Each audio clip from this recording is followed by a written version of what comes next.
Welcome back to always Tamil. இந்த வீடியோவில் நம்ம எதை பற்றி பார்க்க போகிறோம்னா, நம்ம தமிழ் சினிமாவில் அதிக சம்பளம் வாங்கக்கூடிய டாப் 15 நடிகர்கள் யார் யார் அப்படிங்கிறத பற்றி தான் இந்த வீடியோவில் நம்ம பார்க்க போகிறோம். இந்த வீடியோ ரொம்ப இன்ட்ரெஸ்டிங்காக இருக்கும், அதனால கடைசி வரைக்கும் பாருங்கள். அதுக்கு முன்னாடி நீங்கள் இன்னும் நம்ம சேனலை சப்ஸ்கிரைப் பண்ணாமல் இருந்தீங்கன்னா மறக்காமல் சப்ஸ்கிரைப் பண்ணிவிட்டு இந்த வீடியோவுக்கு ஒரு லைக் கொடுத்துட்டு பாருங்கள். பொதுவாக ஒரு நடிகரோட சம்பளம் எப்படி நிர்ணயிக்கப்படுது அப்படின்னு பார்த்தீங்கன்னா, இதுக்கு முன்னாடி அவர் நடித்த படம் எந்த அளவுக்கு வசூல் பண்ணியிருக்கோ அதை பொறுத்து தான் அவரோட அடுத்த படத்துக்கான சம்பளம் நிர்ணயிக்கப்படுது. அந்த வகையில் இந்த லிஸ்ட்டில் 15வது இடத்துல இருக்கிறது நடிகர் விஷால். ஆரம்பத்தில் நடிகர் அர்ஜுன் கிட்ட அசிஸ்டன்ட் டைரக்டராக இருந்த நடிகர் விஷால் செல்லமை படத்தின் மூலமா சினிமாவில் அறிமுகமானார். ஸோ இவர் நடித்த முதல் படமே ஒரு சூப்பர் டூப்பர் ஹிட் ஆச்சு. அதுக்கப்புறமா இவர் பல வெற்றி படங்களை கொடுத்து இன்னைக்கு தமிழ் சினிமாவில் ஒரு முன்னணி நடிகராக இருக்காரு. இவர் 2004 சினிமாவில் அறிமுகமாகி நிறைய வெற்றி படங்களை கொடுத்திருந்தாலும் இவர் சமீபத்தில் நடித்த ஒரு சில படங்கள் பார்த்தீங்கன்னா சரியா போகல. அதனால இவரோட சம்பளமும் கொஞ்சம் கம்மியாக தான் இருக்கு. ஸோ நடிகர் விஷால் ஒரு படத்துக்கு 10 கோடி சம்பளமா வாங்குறாரு. அடுத்ததான் இந்த லிஸ்ட்ல 14வது இடத்துல இருக்கிறது பிரதீப் ரங்கநாதன். கோமாளி படத்தின் மூலமா டைரக்டரா அறிமுகமான நடிகர் பிரதீப் ரங்கநாதன் பாத்தீங்கன்னா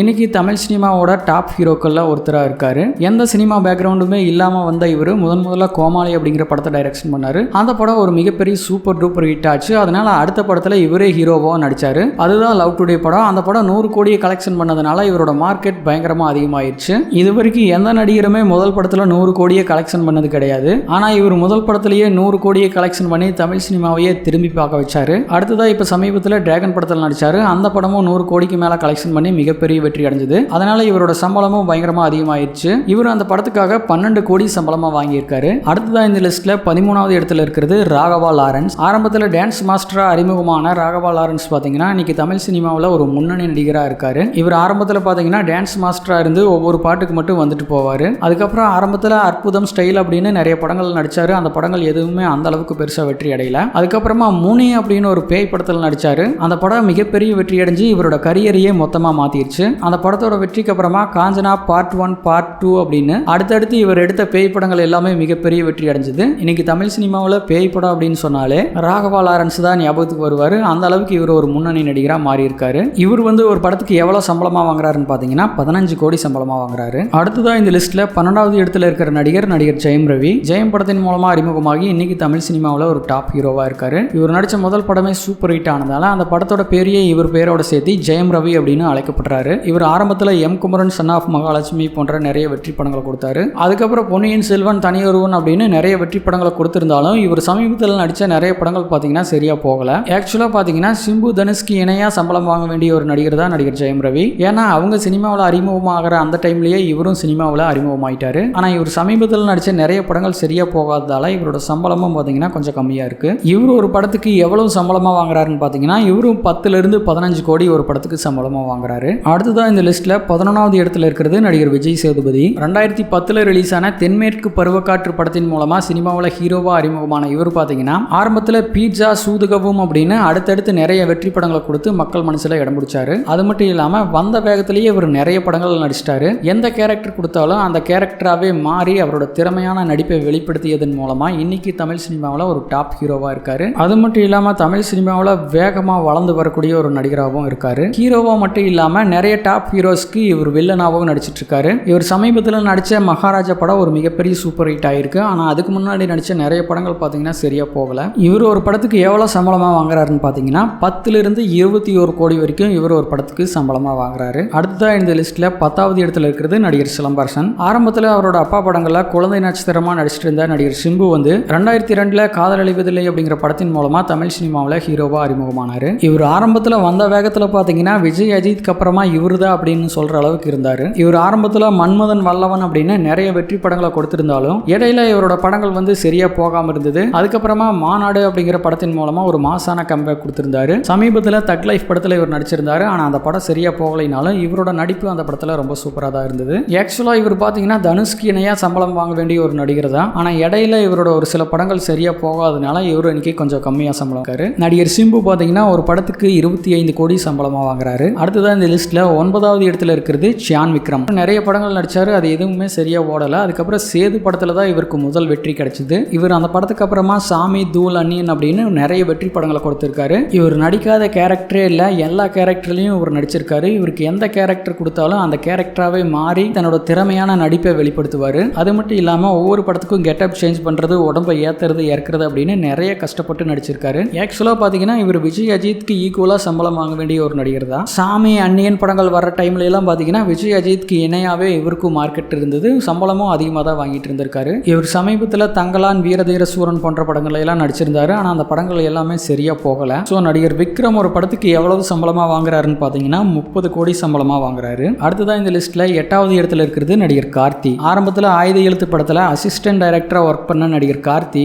2007 ரிலீஸ் ஆன பருத்தி வீரன் படத்தின் மூலமா சினிமாவில் அறிமுகமானாரு. இவர் நடிச்ச முதல் படமே மிகப்பெரிய வெற்றி அடைஞ்சது. அது மட்டும் இல்லாம இது அவருக்கு முதல் படம் மாதிரியே தெரியல, அந்த அளவுக்கு இவரோட நடிப்பு சூப்பரா இருந்தது. அதுக்கப்புறமா இவர் நிறைய வெற்றி படங்களை கொடுத்து இன்னைக்கு தமிழ் சினிமாவில் ஒரு முன்னணி நடிகராக இருக்காரு. இவர் பாத்தீங்கன்னா ஒரு படத்துக்கு 15 இருந்து 35 கோடி வரைக்கும் சம்பளமா வாங்குறாரு. அடுத்ததான் இந்த லிஸ்ட்ல 7வது இடத்துல இருக்கிறது நடிகர் தனுஷ். 2002 துள்ளுவதோ இளமை அப்படிங்கிற படத்தின் மூலமா சினிமாவில் அறிமுகமான நடிகர் தனுஷ் அதுக்கப்புறமா பொல்லாதவன், ஆடுகளம், வடச்சென்னை, அசுரன் அப்படின்னு அடுத்தடுத்து நிறைய வெற்றி படங்களை கொடுத்து இன்னைக்கு தமிழ் சினிமாவில் ஒரு முக்கியமான முன்னணி நடிகராக இருக்காரு. இவர் சமீபத்தில் நடிச்ச திருச்சிற்றம்பலம், வாத்தி, ராயன் அப்படின்னு எல்லா படங்களுமே 100 கோடிக்கு மேல வசூல் பண்ணதால இவரோட சம்பளமும் அதிகமாயிருச்சு. சோ நடிகர் தனுஷ் ஒரு படத்துக்கு 50 கோடி சம்பளமா வாங்குறாரு. அடுத்ததான் இந்த லிஸ்ட்ல 6வது இடத்துல இருக்கிற நடிகர் சிவகார்த்திகேயன். ஆரம்பத்தில் விஜய் டிவியில ஒரு சாதாரண தொகுப்பாளராக தன்னோட வாழ்க்கையை ஆரம்பிச்ச நடிகர் சிவகார்த்திகேயன் அப்ப கம்மியாக தான் சம்பளம் வாங்கிட்டு இருந்தாரு. அதுக்கப்புறமா மெரினா படத்தின் மூலமா தமிழ் சினிமாவில் ஹீரோவா அறிமுகமானாரு. அந்த படம் சரியா போகலைனாலும் அதுக்கப்புறமா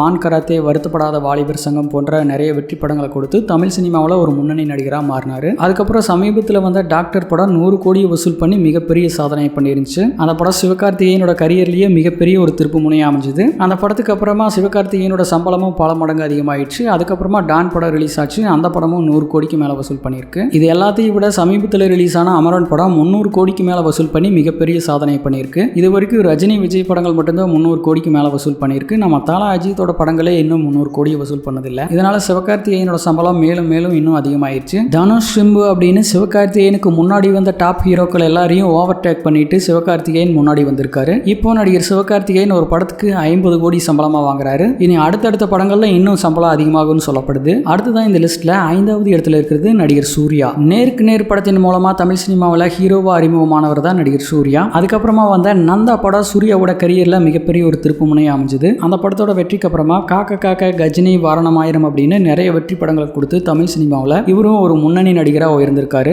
ஆக்சுவலா சூர்யா விஜய் அஜித்க்கு ஈக்குவலா சம்பளம் வாங்க வேண்டிய ஒரு நடிகர் தான். கஜினி, சிங்கம் போன்ற படங்கள் வர டைம்ல எல்லாம் பாத்தீங்கன்னா விஜய் அஜித்தோட படங்களுக்கு ஈக்குவலா சூர்யா படங்களும் வசூல் பண்ணிட்டு இருந்தது. அந்த அளவுக்கு சூர்யாவுக்கும் அப்ப மார்க்கெட் இருந்தது. ஆனா இப்ப சமீபத்தில் ரிலீஸ் ஆன படங்கள் எதுவுமே சரியா போகாதனால சூர்யாவோட சம்பளமும் கொஞ்சம் கம்மியா இருக்கு. அதுலயும் ஜெய் பீம், சூரரை போற்று போன்ற படங்கள்லாம் பாத்தீங்கன்னா ஓடிடியில ரிலீஸ் ஆயிருச்சு. அந்த படங்கள் தியேட்டர்ல ரிலீஸ் ஆயிருந்தா இன்னும் கலெக்ஷன் அதிகமாயிருக்கும், சூர்யாவோட சம்பளமும் அதிகமாயிருக்கும். ஸோ சூர்யா இப்போ ஒரு படத்துக்கு எவ்வளவு சம்பளமா வாங்குறாருன்னு பாத்தீங்கன்னா 40 இருந்து 70 கோடி வரைக்கும் ஒரு படத்துக்கு சம்பளமா வாங்குறாரு. அடுத்ததான் இந்த லிஸ்ட்ல 4வது இடத்துல இருக்கிறது நடிகர் கமலஹாசன். 5 வயசுலயே சினிமாவில் அறிமுகமான நடிகர் கமலஹாசன் தமிழ் சினிமாவில் நிறைய வெற்றி படங்களை கொடுத்து ஒரு டாப் ஹீரோவா இருக்கிறது மட்டும் இல்லாம இந்திய அளவில் ஒரு மிகப்பெரிய நடிகராக இருக்காரு. ஆக்சுவலா கமலஹாசன் ரஜினிக்கு ஈக்குவலா சம்பளம் வாங்க வேண்டிய ஒரு நடிகர் தான். அவர் நிறைய வெற்றி படங்களை கொடுத்திருந்தாலும் சமீபத்தில் வந்த படங்கள் சரியா போகல. அதாவது இந்தியன் 2, தக் லைஃப் போன்ற படங்கள் சரியா போகல. அதனால அவரோட சம்பளமும் கொஞ்சம் கம்மியா இருக்கு. நடிகர் கமலஹாசன் ஒரு நடிகரா மட்டும் இல்லாம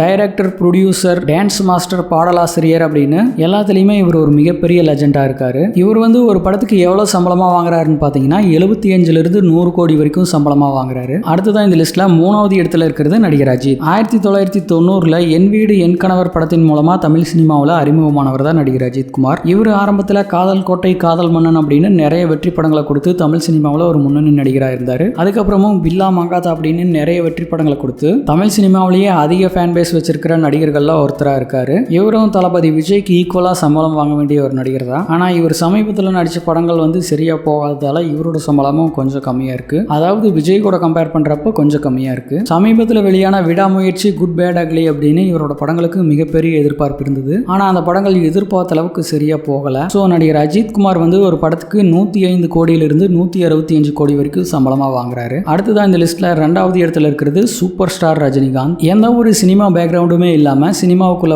சைடு கேரக்டர்ல நடிச்சு அதுக்கப்புறமா வில்லனா நடிச்சு அதுக்கப்புறமா ஹீரோவா நடிக்க ஆரம்பிச்சு படிப்படியா முன்னேறி இன்னைக்கு தமிழ் சினிமாவோட மிகப்பெரிய ஸ்டாரா இருக்காரு. தமிழ் சினிமாவில் மட்டும் இல்லாம இந்திய அளவில் ஒரு மிகப்பெரிய டாப் ஹீரோவா இருக்காரு. கிட்டத்தட்ட 40 வருஷங்களுக்கு மேல தமிழ் சினிமாவில் நம்பர் 1 பொசிஷன்ல இருந்திருக்காரு. சமீபத்தில் இவர் நடிச்ச ஜெயிலர் படம் 650 கோடியை வசூல் பண்ணி மிகப்பெரிய சாதனை பண்ணிருந்துச்சு. ஆனா அதுக்கப்புறமா வேட்டையன் எதிர்பார்த்த அளவுக்கு சரியா போகல. இவர் வந்து ஒரு படத்துக்கு எவ்வளவு சம்பளமா வாங்குறாருன்னு பாத்தீங்கன்னா 125 இருந்து 270 கோடி வரைக்கும் இவர் ஒரு படத்துக்கு சம்பளமா வாங்குறாரு. அடுத்ததான் இந்த லிஸ்ட்ல முதலிடத்துல இருக்கிறது தளபதி விஜய். ஆரம்பத்துல குழந்தை நட்சத்திரமா அவரோட அப்பா படங்கள்ல நடிச்சிட்டு இருந்த நடிகர் விஜய் வந்து நாளைய தீர்ப்பு படத்தின் மூலமா சினிமாவில் ஹீரோவா அறிமுகமானாரு. அந்த படம் ஒரு மிகப்பெரிய தோல்வி அடைஞ்சாலும் அதுக்கப்புறமா வந்த பூவே உனக்காக காதலுக்கு மரியாதை அப்படின்னு அடுத்தடுத்து நிறைய வெற்றி படங்களை கொடுத்து தமிழ் சினிமாவில் ஒரு முன்னணி நடிகரா மாறினாரு. அதுக்கப்புறம் 2010க்கு அப்புறம் இவர் நடிச்ச எல்லா படங்களுமே 100 கோடிக்கு மேல வசூல் பண்ணி மிகப்பெரிய சாதனை பண்ணிச்சு. அதாவது இவர் நடிச்ச துப்பாக்கி படம் முதன் முறையா 100 கோடி வசூல் பண்ணிருந்துச்சு. அதுல இருந்து விஜயோட மார்க்கெட் பயங்கர டாப்புக்கு போயிருச்சு. அதுக்கப்புறம் பிகில், வாரிசு படங்கள்ல இருந்து 300 கோடிக்கு மேல விஜயோட படங்கள் கலெக்ஷன் பண்ண ஆரம்பிச்சது. அப்புறம் சமீபத்தில் வந்து லியோ படம் 600 கோடிக்கு மேல வசூல் பண்ணியிருந்தது. இப்போ கடைசியா வந்த கோட் படமும் 450 கோடிக்கு மேல வசூல் பண்ணியிருந்தது. ஸோ அதனால விஜயோட சம்பளமும் பல மடங்கு அதிகமாகி முதலிடத்துக்கு வந்துட்டாரு தளபதி விஜய். ஸோ அடுத்ததான் வந்து தளபதி விஜய் இப்போ ஜனநாயகன் படத்தில் நடிச்சிட்டு இருக்காரு. இவர் வந்து ஒரு படத்துக்கு எவ்வளவு சம்பளமா வாங்குறாருன்னு பாத்தீங்கன்னா 150 கோடியிலிருந்து 275 கோடி வரைக்கும் ஒரு படத்துக்கு சம்பளமா வாங்குறாரு. ஸோ இப்போ தளபதி விஜய் அவர்கள் தான் நம்ம தமிழ் சினிமாவில் நம்பர் 1 இடத்துல இருக்காரு. இதே மாதிரி இன்னும் நிறைய வீடியோஸ் போட்டிருக்கேன். நேரடியாக மோதிய விஜய், அஜித் படங்கள், ரஜினி, கமல் படங்கள், சிம்பு, தனுஷ் படங்கள் அப்படின்னு எல்லா நடிகர்களுக்கும் என்னென்ன படங்கள் ஒரே நாள் ரிலீஸ் ஆச்சு அப்படிங்கறத பத்தி நான் நிறைய வீடியோஸ் போட்டிருக்கேன். அது எல்லாமே நம்ம சேனல்ல இருக்கு, மறக்காம பாருங்க. இந்த வீடியோ பிடிச்சிருந்தா லைக் பண்ணுங்க, ஷேர் பண்ணுங்க. மேலும் இது போன்ற பல வீடியோக்களை பார்க்க மறக்காம நம்ம சேனலை சப்ஸ்கிரைப் பண்ணி வச்சுக்கோங்க. நன்றி, வணக்கம். அடுத்த வீடியோவில் பார்க்கலாம்.